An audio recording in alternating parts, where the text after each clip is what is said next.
Y'all? This is Tobias Rose. I'm the principal and the creative director at one of the dopest creative agencies. In fact, Durham's creative agency, Kompleks Creative. And you are locked into Konversations. And this is a podcast we do when we do it. That's just what it is. We do it when we do it. Like every time I tell y'all, it's going to be every other week or whenever we decide to do it, but we do it when we do it. Konversations. Welcome. So thank you for tuning in. And thank you for listening to my boring, crazy, stupid jokes. I want to welcome y'all to an episode that I've been thinking about for a long time. And this is one that's really, really important to me. I have a person here, one of the most important people that we have probably had on Konversations. And that's not to take anything away from the people that we've had. It gives everything to who she is and the things that she does. We're talking about the future. And throughout this entire season, we've talked about the new economy. Well, we got to talk about where that economy is going and who's going to inherit that economy. And what better person to have here than a person that teaches the future. So I have Teacher of the Year, Caroline Brickhouse. How are you doing? I am doing well. It's great to be here. Thanks for having me. It's great to have you. And I want y'all to know the reason why I say that is I have a lot of respect for teachers. I have a lot of respect for educators, a lot of respect for what you do. You taught Samantha. I did. Our digital strategist. Yes. And she's amazing. So I understand that you have everything to do with that. Is that right? Oh yeah, all the things. All the things. I did all that. You did all that. Yeah, That's no, why she's she wouldn't open. be where she is today without That's me. what I needed to know. That's what I needed to know. So tell me, how are you doing? We just went through a crazy year. You're back teaching now, right? Yes. How are you? How are you doing? I'm good. Yeah. Ish. Good-ish? Yeah. It's. I mean, there's just a lot. There's a lot of stuff going on. I mean, being back in person, just teaching in general in person in normal circumstances. There's always a lot of stuff going on, right? Decisions that are being made, snapshots, looking across the room, just trying to work with all the kids, making sure that they get what they need. But then we have this layer of COVID protection and rules and things that we're also having to mitigate and make sure that we're looking at and keeping everybody in the right place, keeping kids safe. We don't know who's vaccinated, who's not vaccinated. So we just have to be on point with all of that. So it's good-ish. Some days are better than others, but overall, I mean, it is really great to have the kids back in person and not looking at little small squares on a Zoom screen. So. That is cool. So I want to back up and figure out how you even got here. We talked a little bit about that, and you're a little younger than me, probably a lot more younger. Just about 2 years, you said.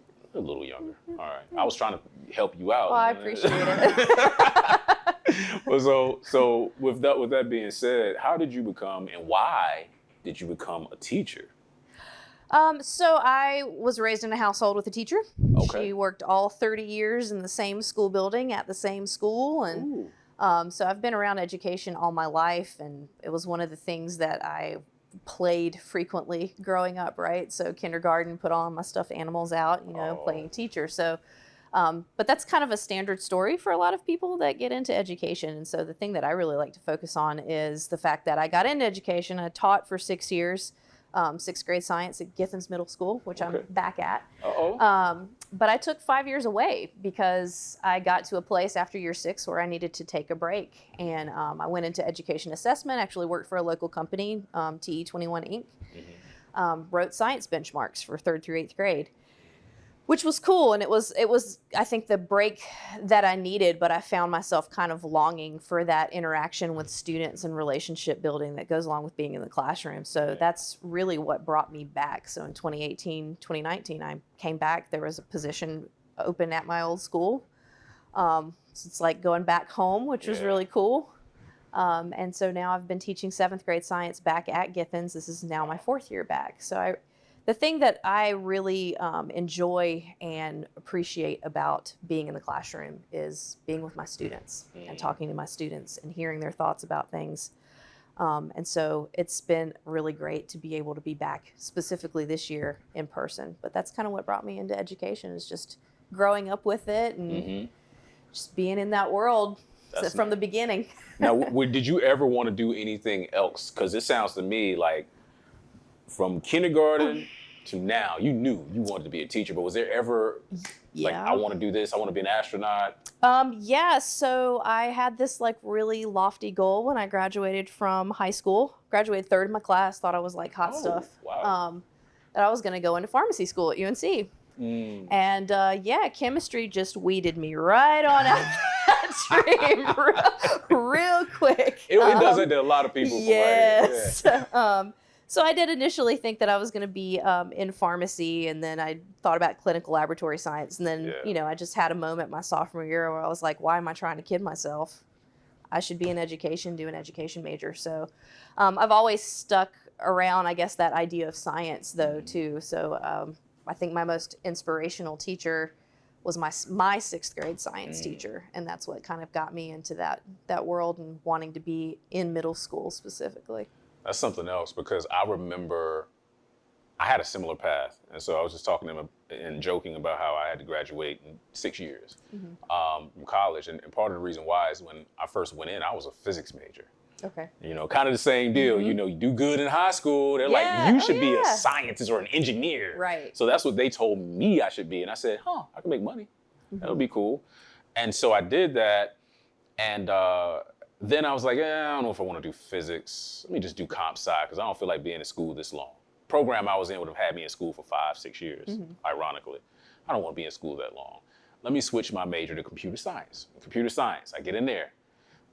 I don't think I want to code anymore. This is just a lot. So then I discovered web development, graphic design, and that's what I did in high school. And when I was in kindergarten, you know how you said you had the stuffed animals up? So I was drawing all the time, and my cousin told me about commercial artists. And that's when I found out, you can make money doing art. That is perfect. That is what I should do.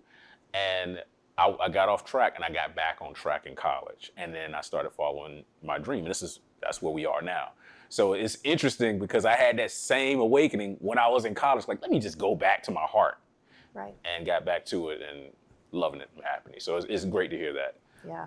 It makes me feel like I'm not weird. No, you're definitely not weird. I mean, I feel very fortunate that it happened in college and not like after the fact, as it does for many adults. Exactly.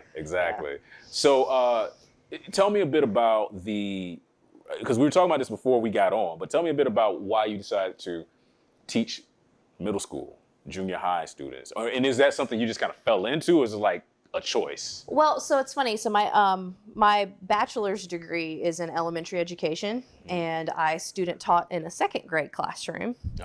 And I really loved my second graders, and they were really awesome. But my supervising teacher that from UNC that would come in and watch me teach was like, so, you're doing really great, but you really naturally project your voice. And, for second graders, it kind of might feel like you're yelling at them. Yeah. And she was like, I really think that you might be good in a fifth grade or a sixth grade classroom. And I was like, that's interesting. Okay. So I went to the Durham job fair, and it's so funny. The very first table that I sat at was Githens. Yeah. And I interviewed, and they told me about the school, and it was very similar to the middle school that I grew up in, very diverse population. And so I was kind of drawn into that space. And when it was a sixth grade science position that was open, having had that teacher that was super inspirational, I was like, oh yeah, this is what I'm going to go for, because this will be cool.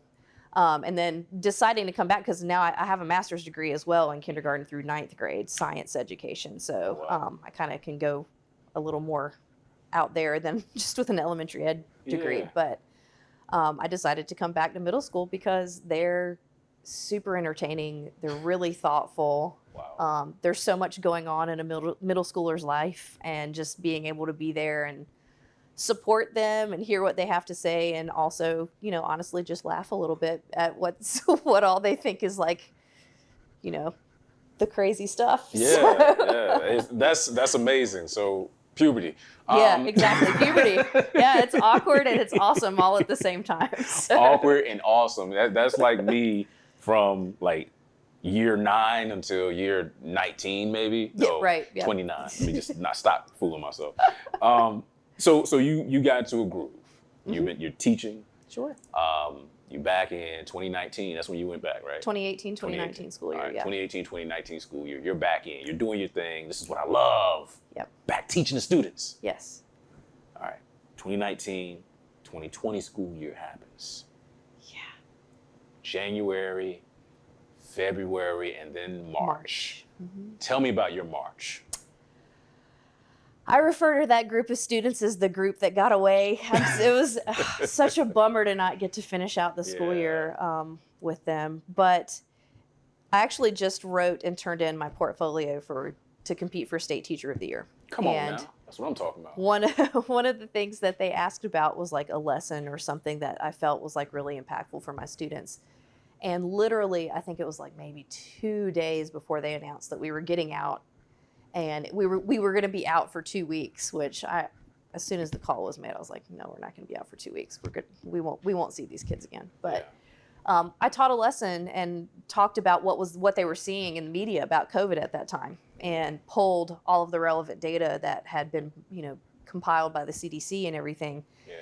And I had them put 3 columns on the table in front of them, and one was like, what are your current understandings? What do you think you know so far? What questions do you have? And then what feelings do you have about this? Wow. And the goal of the lesson was to, as they were writing these things down, I then had them come up and put it on like a whole class like chart and say, okay, so here's what's going to happen. We're going to talk about the data that we have, what we know from reputable sources.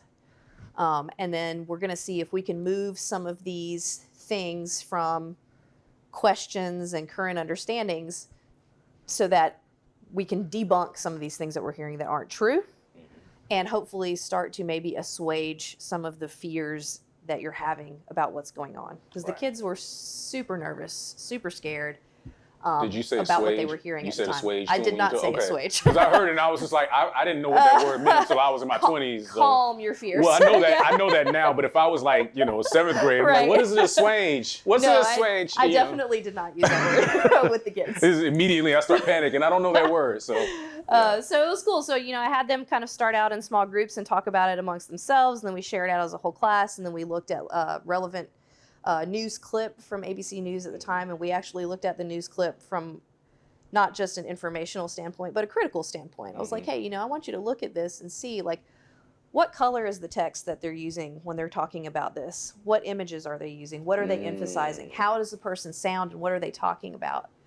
How is that maybe making you feel when you're hearing that? And just thinking about how, yes, these things are important, but there is always a lens through which media is coming to you, whether it's on TV, in print, or on social media, which is where middle schoolers spend a large portion of their time, right? Yeah. And so we had that side conversation in addition to kind of learning the information about COVID itself, which I thought was really important. It's like you have to be mindful of what's coming to you and how it's coming to you. That's right. And then from there, we looked at the data and talked about all of what was going on at the time. And so, at that point, that was when scientists were like, oh, we don't need masks. So talked about, that's the thing. And it was actually really important. I was like, don't go and buy up all the masks because hospitals and healthcare professionals need these things. Other people need them. At the time, yeah. Right, exactly. And we talked about how proper hand washing was going to be super important, keeping a little more distance between yourself and others, and just kind of talking them through the things that they could do to try and keep themselves, keep other people safe, and kind of also calm down the feelings that they were having, because a lot of them were, they were like, yeah, I'm scared, I'm nervous, I'm sad, we're seeing, already seeing deaths at that time. At that time, it was, the elderly population that was being most impacted. But it was just a really great lesson. And I totally deviated from the curriculum that I was, prescribed to teach at that time. We were in the middle of our forces in motion unit, so a physics unit. Yeah. Right. That's what I did. But it was important. Relevancy to their lives. We have, as teachers, we have to constantly be thinking about how do we make our content relevant? How do we make it so that our students can fully see why science is important? And so that particular lesson is something that stood out to me. So we did that in March, and, we talked about the day that they were like, hey, you're going to be out for 2 weeks, what was going to happen, what we were going to need to do next. And I had kind of already wanted to start moving towards paperless classroom kind of thing. So we did this thing called Starbucks mode once a week, where the kids were doing their individualized learning. So they were on a computer, they had the stuff that they had to do, they'd bring headphones, and it was like, you act like you're in a Starbucks. Like, I had a coffee scented candle. It was great. Wow. But we had already started like being pretty active in Google Classroom at that time. And so when we went out and the kids that were able to, Durham had not purchased devices at that time, but the kids that had access to technology were able to kind of seamlessly transition into continuing to complete and do their work, and, you know, attend Zoom sessions once Zoom became a thing for school districts. Yeah. So the feedback that I got from my students was that, like, they were like, yeah, actually I felt really prepared for this when we got out, so that was kind of good. And as far as the other lesson about COVID and everything went, they were, you know, similar feedback. They were like, wow, you know, like I feel better about this. I'm glad that I know that this thing and that thing over there were like not true and like way off base, and like they just appreciated having the chance and the space to talk about it. So it sounds to me like you were teaching them emotional intelligence. Was that the intent, or is like this is a byproduct? But it sounds like a lesson in emotional intelligence. How do you take something, digest it, and really understand how to react? Yes, I mean, yeah, definitely. I think it was. I didn't set out intentionally for it to be that, but it kind of organically happened naturally, because I could. As a teacher, when you're in a room with students, you can feel what they're feeling. Yeah. Like, you can feel it, you can pick up on that. And I could feel over, you know, as things kept coming out, kept getting worse, you know, nursing homes in Seattle, nursing homes here, like it was starting to kind of creep its way across. I could feel that the kids were just kind of like, oh my gosh. And then watching the data and seeing the age groups that were impacted, they're starting to make these connections like, oh my gosh, my parents are this age, or my grandparents are that age, and like, what are we gonna do? And it was just like, no, we need to stop and not pretend like it's not happening. Don't ignore it, which I think our middle schoolers are kind of used to adults doing. And I don't think that that's fair to them, because they're here and they're experiencing the same things that we adults are. So pretending like it doesn't exist, or kind of avoiding the controversial conversation or topic at hand, whether it be COVID or any of the other many controversial things that there are to discuss, right? I think it's important to have those conversations with kids. They want to talk about it. They want to feel heard. They want their voice to be valued. So tell me this, you know, 2020 was a, whew.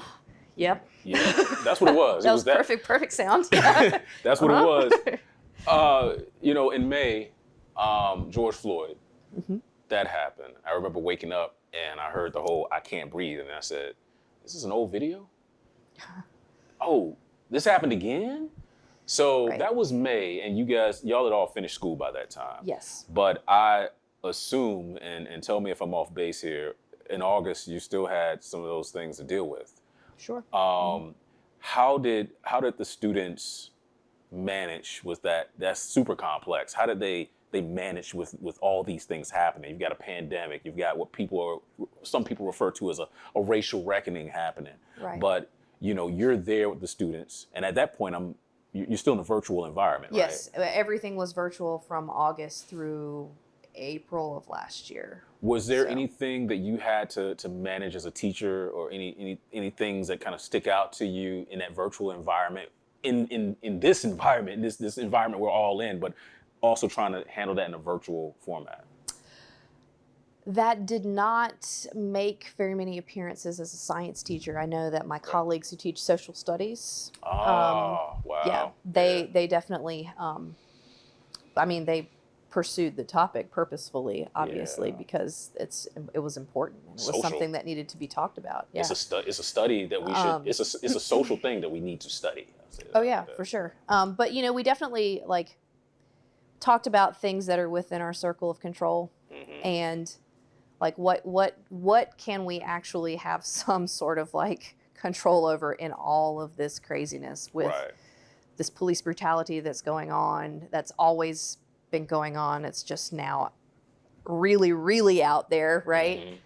And a pandemic, and, you know, the potential for there being issues in your home because people can't go to work and maybe we can't pay our bills and what are we going to do, and not knowing all of those things. And so we kind of got into it a little bit there and just talking about like, yes, these are the things that you can't control. And it's really hard because there are a lot of things that you can't control. Also, by the nature of being an adolescent, there are a lot of things that you can't control and don't get to control because you're a kid, right?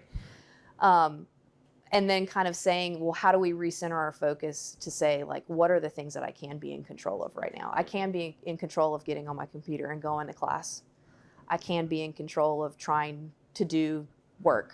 I can be in control of advocating for myself and asking for help and asking questions when needed. And so I think that conversation in and of itself led to, at least for me, I saw a lot of more students actually coming to class than I think some of my colleagues nationwide saw, because we like just had a moment to be like, there has to be something that's tangible for you that you can actually be in control of when you have all of this craziness going on around you. Wow. How does that, for a teacher, knowing you may have to deal with those kinds of things, and being prepared, how do you prepare to work with young people and guide them in those complex issues? How do you prepare for that? I'm like, ugh. I mean, that's just the nature of the job. If you're going to be a teacher that has a classroom that's grounded in honesty, grounded in mutual respect for your students, you have to be ready to talk about that stuff. You have to be ready to have those conversations. You have to be ready to hear perspectives that are different than yours and be accepting of those perspectives. And it's funny because, being in Durham's a really liberal place here in the state of North Carolina. So a lot of our students hold similar views on things, which is really good. But every now and then you'll get one or two that kind of fall into that more conservative category, and just kind of trying to figure out how they should navigate that and how they need to treat that individual, and how that individual also needs to think about the people who are around them as well. So I just think that the thing that kids appreciate most is you being real with them. If you're trying to be, not truthful or trying to avoid certain topics or certain events, things that are happening around them, then they're not going to have any respect for you. Wow. When did you all begin to come back? Was it just this semester that you all went back to school? So we actually did go back in person in April. Okay. I think a lot of local school boards felt very pressured because the General Assembly moved SB 37 through and was going to try and force everybody to come back anyway. So that was vetoed, and the veto was upheld. However, we did go ahead and make the decision to come back. And so we came back in Plan B in April. So that was about half capacity of what our buildings are designed to hold. And really, Durham, again, because of the place that we're in and it being a little more liberal in the city of medicine and people being very cognizant of that kind of thing, it was, for us, even less than half capacity. I mean, we were looking at most 10 to 15 students at a time that were actually back in person. So we were doing hybrid teaching in April. So I had students that were on Zoom and I had students that were in front of me. I was teaching both groups at the same time. That sounds hard. It was difficult. Yeah. If we had the technology to kind of make it a little bit easier, then I think it could have been done. I mean, there are cameras and equipment and things out there that can follow someone as they move throughout the room, but obviously we don't have that. So it made it difficult in that, I was kind of tethered to a computer. Like if I got up and moved from the computer, the kids at home weren't going to get what they need. Oh no. So they were coming in and we were interacting in person, and so they would see me on screen like people in the room or whatever, but I had to kind of stay where I was at so that everybody had access to me. It was really weird, but I mean, it was doable. That was kind of the thing that, because I was really kind of feeling the virtual groove there for a bit. Yeah. I was like, oh, this is kind of cool. And Yeah. I'm pretty tech savvy. And was really enjoying it. And I think that's probably part of the reason why Durham, I got DPS Teacher of the Year. I don't know, because I did really well with virtual. But when the kids came back in person and we had a day where we were playing, there's this gaming platform for educators called GimKit. It's kind of like Kahoot, but on steroids. Okay. And so we were playing this game, and I like smiled and laughed so much more underneath my mask that day than I had at any time when we were virtual. And I was like, okay, I don't need to go work for the virtual academy yet. I'm not in that place in my career where I could just be in front of a computer and be happy with that. I mean, just it was like, nope, this is where I need to be. I need to be in person with students and have those interactions. I'll be real with you. I haven't taught.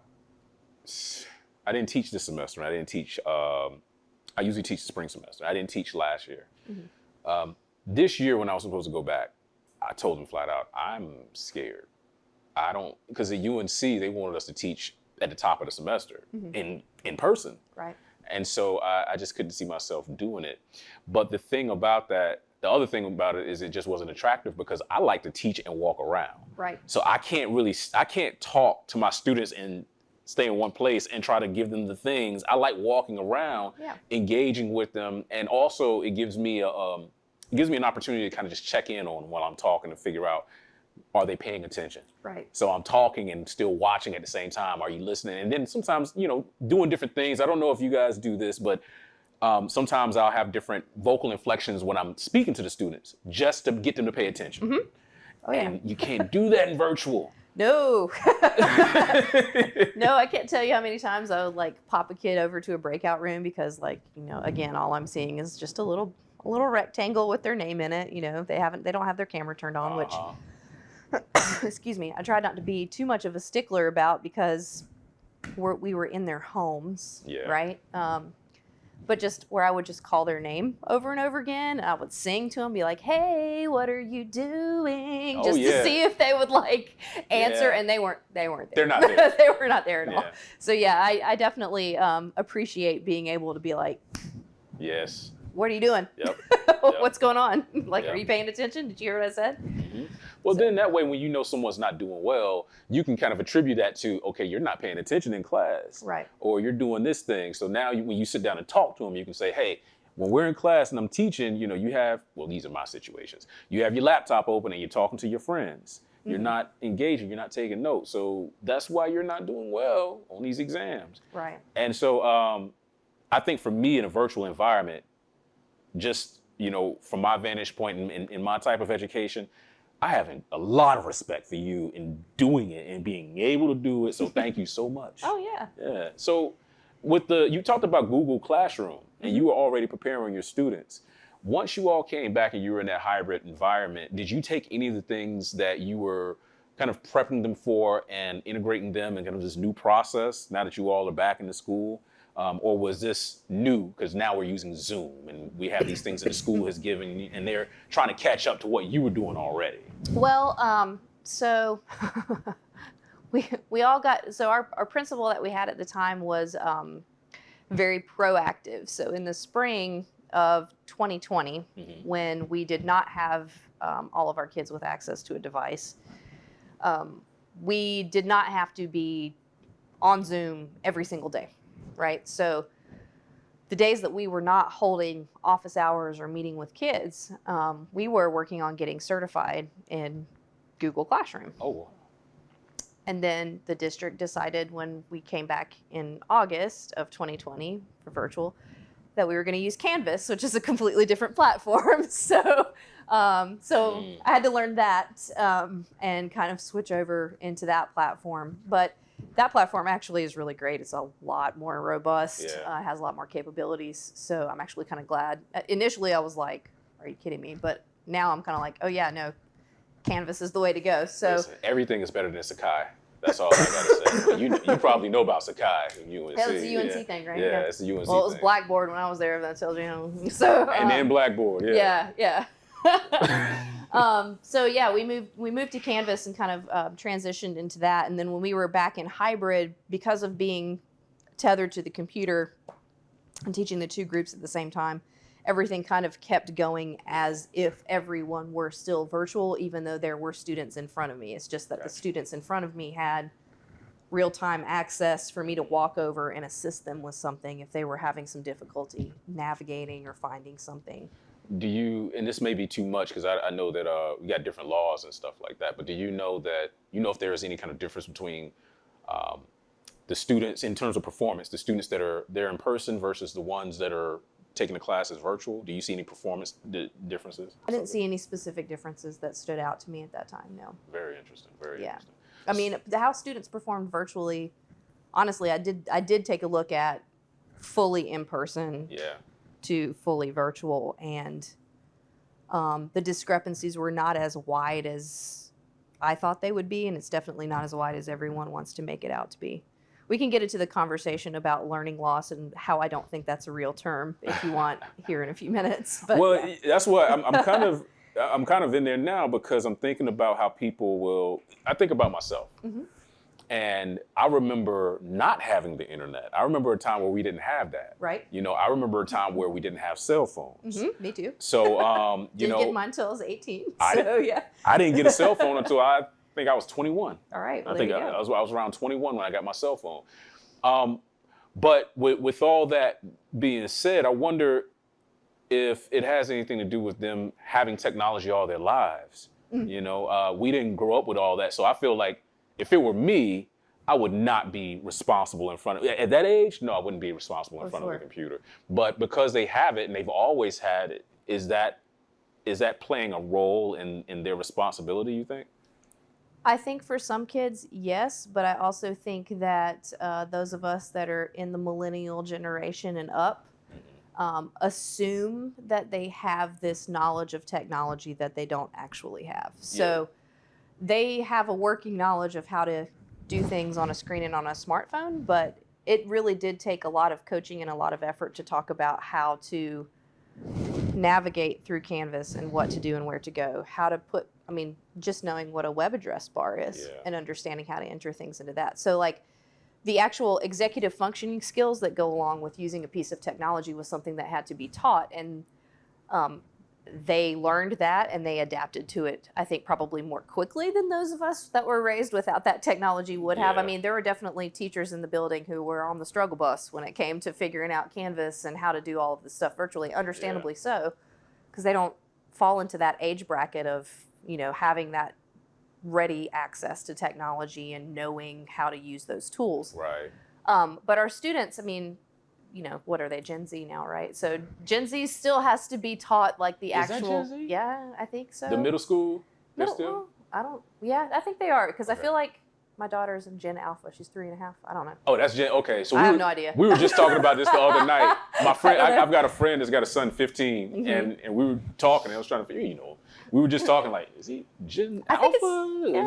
I think it's Gen Z. It is Gen Z, because that's what I asked him. I think they're like on the low, like right on the end. It is okay. Gen Z, That's what I thought, because I said I think he might be Gen Z, and he said I'm not sure if it's Alpha or Z. We didn't know, so okay. Okay, yeah. So I mean, I think they do adapt more quickly, but they still have to learn the actual like functional skills of this piece of technology and what it can do and how you can use it and what it can be used for. So like that still had to be taught. But my argument with all of this is, okay, so yeah, the pandemic has been terrible and it really sucked, and nobody really liked virtual learning as like the best option for learning. However, we have the potential for this group of students to be the most prepared group of students for higher education and what's required of you when you get into a college setting. Because when you move to a college setting, everything is digital. You're on a computer, right? So they're learning those skills that they typically wouldn't learn until the back end of high school, junior and senior year, a lot of them. I mean, depending on the teacher and the course, I mean, you might have some freshman and sophomore teachers that are doing things with technology, but really like fully doing work in a platform, an LMS like Canvas, you know, prior to the pandemic, they were not learning those skills until the end of their high school years, or in some cases not at all until they got to college. And you have kids from elementary school learning these skills so that by the time they get there, it'll be second nature, old hat, right? You won't have to spend any time, ideally, teaching them the skills and how to use those pieces of technology. So I want to switch gears a little bit just because this is something that I'm concerned about. Sure. And I feel like I need to take the opportunity to speak to a teacher about it since I have a teacher in the room. But do you ever feel that you're caught, and maybe even just the school that you're at and your entire industry, do you ever feel that you're caught in the grips of some kind of this political thing that's going on and in the middle of it in regards to like safety, you know, wearing masks? Because what I see in the news a lot are schools, and they're talking about mask mandates and should they go to school, should they not go to school? Do you ever feel like it has become just this big political thing and it's something that it shouldn't be and you're in the middle of it? Or does it feel like, I don't want to put words in your mind in terms of what it feels like, but what does that feel like to see schools on TV and in the news and be in the center of this pandemic? 100%. I will say that I feel very fortunate that I live and work in Durham. Not Florida. Quite honestly, exactly. Because you know, our board, I don't envy their position in terms of all of the decisions that they've had to make and the things that they've had to do. And obviously, you can never please everybody. But I will say that I think that when they say that the safety of our students is their top priority, they actually mean it, and the actions that they've taken since the onset of the pandemic up to now have proven that. I mean, they just this past week said, you know, everybody needs to be outside to eat. And, you know, the ABC Collaborative backed that. The doctors were like, yeah, they should be outside to eat because, you know, indoor space is a little sketchy, right? So I feel very fortunate that I live where I live, but just watching and seeing what I've seen elsewhere is, I mean, it's disturbing. It's alarming, frightening. I don't know. So all of the scary words that you can think of. And the fact that this whole thing in general even got politicized to begin with is frustrating. Public health. Right. It's really frustrating. And those that are perpetuating this narrative that, you know, you don't have to do this thing or you don't have to listen to the guidance of people who are actually experts in the field should be ashamed of themselves. How have you dealt with misinformation and disinformation? It's become a bigger thing over the last maybe 5-6 years. How do you deal with that as a teacher? Because I'm pretty certain that students are probably coming in and saying, hey, no, this is the way it is. And there may be a situation where you're like, no, come read this book. Let me show you how it really is. No, I mean, that's essentially what happens there, right? So because they do have this access to technology, regardless of if we're thinking about the laptops that were provided for them by the district or, you know, their phones in their pockets, you know, children are plugged in. They're plugged into social media all the time. They're watching everything. Yep. TikTok's huge. I love TikTok. I'm on TikTok. You on TikTok? Yeah, I am. At Brickhouse_Sci. Come on now. TikTok, Instagram, and Twitter. So I need to get on TikTok. That's what you just told me. I need to get on TikTok. Yeah, no, for real though. But I mean, they're plugged into that all the time, and so that's the thing that we have to continue to be intentional about as teachers in all subject areas, regardless of what it is that we teach. That we have to make sure that we are evaluating multiple sources about this piece of information that you've gotten. And whether or not it's a credible source, is it reliable, is it accurate, how, you know, when did the, you know, information come out, what is the year, when was it published? And that's actually something that we're implementing at my school this year. We have this, the first period of the day, the entire school from 7:30 to 8:20 is called Discovery. And so each grade level has a theme. 6th grade's community, 7th grade's leadership, 8th grade is the future. And one of the things that we just talked about was this idea of evaluating sources for reliability. And so just really teaching those steps and being intentional about that with our students, I think is super important. That's how we can combat the misinformation, because, you know, we have full grown adults, just check your Facebook feed, that don't do that and don't know how to do that. It's strange to me because when I was growing up, I was in the AG program. I don't know if that even exists anymore. It does. It's AIG now. Oh, it's academically AIG. and intellectually gifted. I'm all that. That's what I want to be. That's what I was too. In our program, I remember we had this thing we would do called Channel 9 News.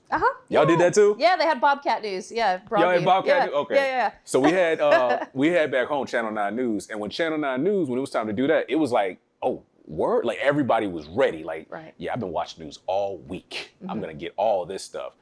And that was in the 80s and 90s. And so now we're in a place where it could be harder to do that, because now it's like, okay, you've had these people watching CNN, these people are watching Fox.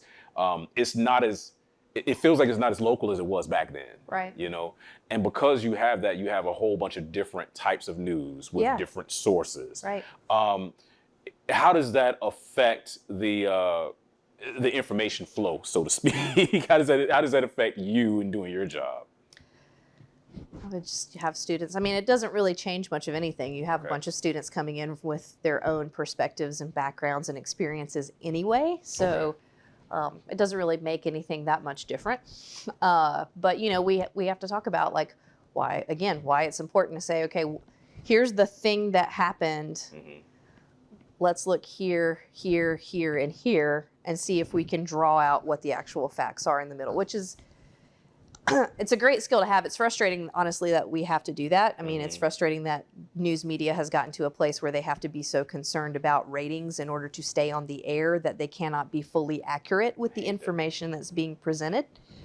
You know I teach at a J school, so you know how infuriating exactly. that is. Yeah. It's super infuriating. Yeah. And, you know, there also seems to be less of an appreciation for just, you know, the straight up facts about something, which is, you know, also very frustrating. But, you know, we just have to accommodate and think about that and always bring that in when we're talking about, you know, current events and relevant issues and things. Since we're here, and you are a teacher, I am. which we've established, critical race theory. Yes.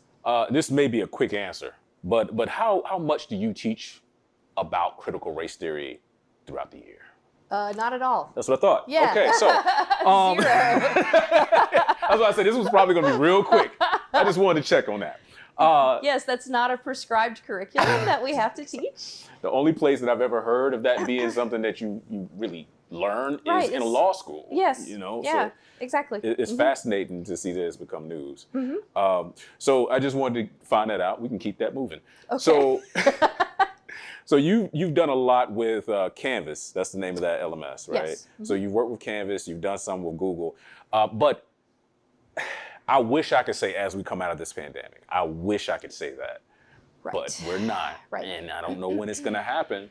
But what things do you feel you can hold on to in terms of the things that you've picked up throughout this time that you've been teaching virtually and picking up new skills and learning how to teach differently?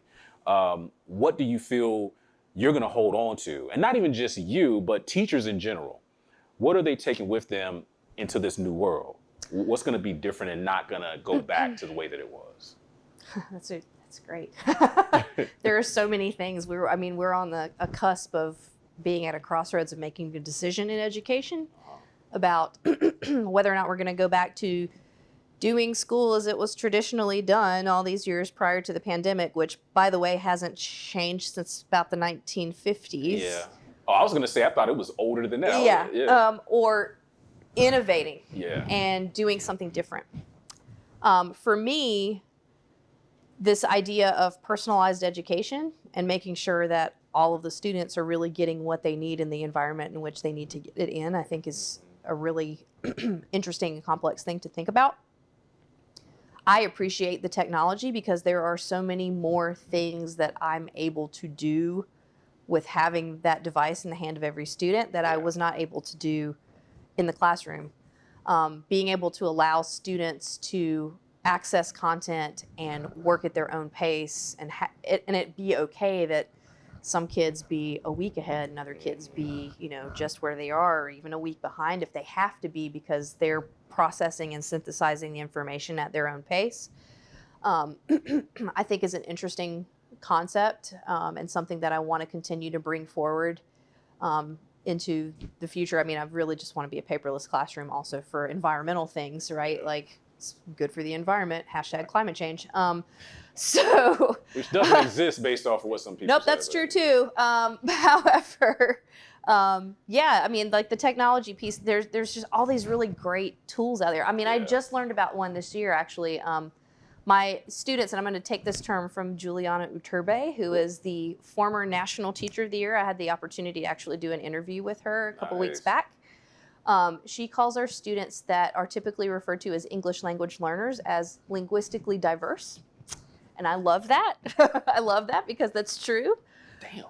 Isn't that not really the coolest good. thing? Yeah, right. So wow, I like that. One of my linguistically diverse students Damn, that's a good term. was using Google Lens on one of my assignments. And I had not, I have all of these Google products on my phone, but Google Lens was not one of them. Google Lens will allow you to take a picture of something that's in English and you hit the translate button and boom, it's in whatever language you want it to be in right there on the page. Did that. And Google Translate has also improved and gotten better with their translations actually being accurate to the language. And so it was like, I walked by and she had her phone out and like, there's a cell phone policy at my school and it is what it is, but like she was doing something educational with her phone, so it's fine. Like I was good with it. But I saw it and I was like, what?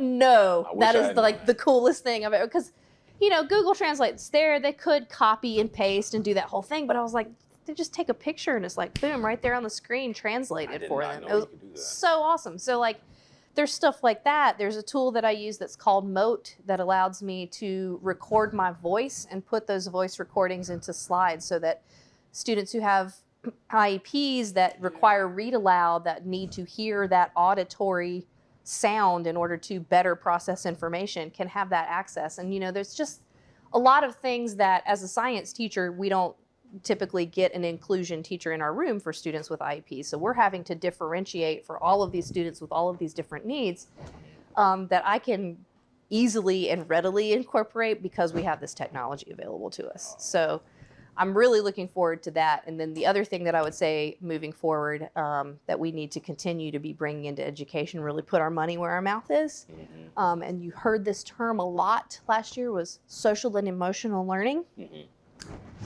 We can't just give that lip service and then not actually follow through on that, because it is an important piece of educating the whole child, and children will better access academic content if we're making sure that we're meeting their mental health needs, right? So really being intentional about checking in with students, developing relationships, developing rapport, knowing what's going on in their lives, talking with their families, having relationships with their families, reaching out to our school communities and just being more intentional about that moving forward is another thing that needs to continue. That can't go away. We can't just let that go back to the way that it was pre-COVID times. Not that teachers weren't making relationships prior to COVID, because we certainly were, but this idea of really checking in on the emotional well-being and the health of our students and being intentional about it, like with everyone all the time, is important.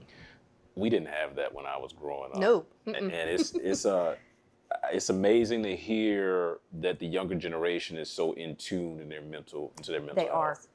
And like I'll hear younger people say, I got anxiety or depression or whatever. And I'm, I'm older. I'm 40 now, so it's like I have to listen to it, and I have to kind of, all right, let me get out of being old and really understand these things like anxiety and depression and ADD and all these other things, like really understand how it affects people.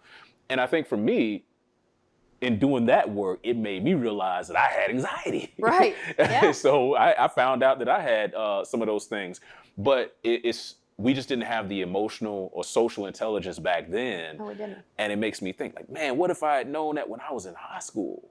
Right. What if I had known it when I was in middle school?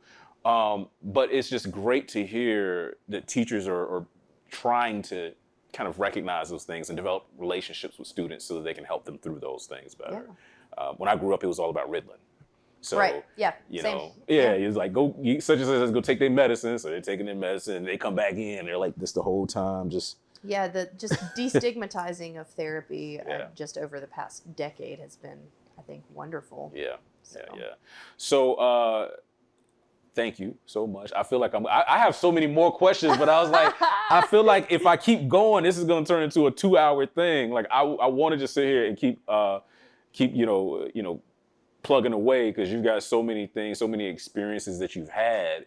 And I think the other piece of this that's really amazing is that as a teacher, you served as a psychiatrist. Mm-hmm. You served as a point of reference. You served as a fact checker. Yeah. You served in all these different capacities. And I don't think people give teachers their just due. So that's why I said you're one of the most important people we've had on this series. So thank you so much. Thank you so much for coming through. What's next? Tell me about what's next. You told me about the state teacher of the year. Mm-hmm. And obviously you got to finish out the semester. Right. But what else do you have coming up? Tell me about some of the new things that you see on the horizon for yourself. I mean, yeah, I'm just kind of seeing where this plays out with the state teacher of the year stuff is pretty exciting. So I'm supposed to have some interviews taking place in October. And then if I make it past that, then they'll come and watch me teach and that whole deal. So I'm pretty excited to see what that process is going to be like and how that turns out. I mean, I honestly didn't know that I was going to end up in this position at last year. So, I'm like, oh, okay, well, so now it's happening. Yeah. So, and we're thinking about our family. So I have a daughter who's 3.5, and we're trying to decide whether or not, we want to try to have a sibling for said daughter. So that's one of the other things on the horizon. So we'll see. That's beautiful. I love it. I mean, the world's a crazy place right now, so I go back and forth on whether or not that shit happens Same regularly. here. But I mean, one of the things that I said when I was interviewed as one of the finalists for Teacher of the Year was talking about how I'm really content in the position that I'm in and not in a way that I'm going to become complacent. I'm really happy, and I do feel like I am where I'm supposed to be. Early on in my career, I would pre my daughter, I would say that I definitely didn't feel that way. It was more like, what's next? What's the next thing? Where am I going to go next?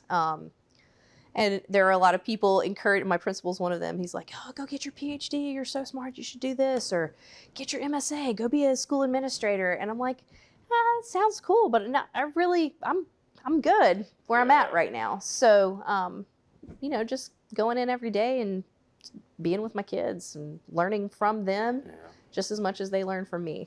That's incredibly important, because I think some people, especially when they're younger, they feel like they have to go up the ladder. And a lot of times they do that going without recognizing that they're happy. Right. And it doesn't mean be content, but you can get into your craft and be better at your craft. Right. You can get good at your craft. It's not always about just trying to get the next promotion. Exactly.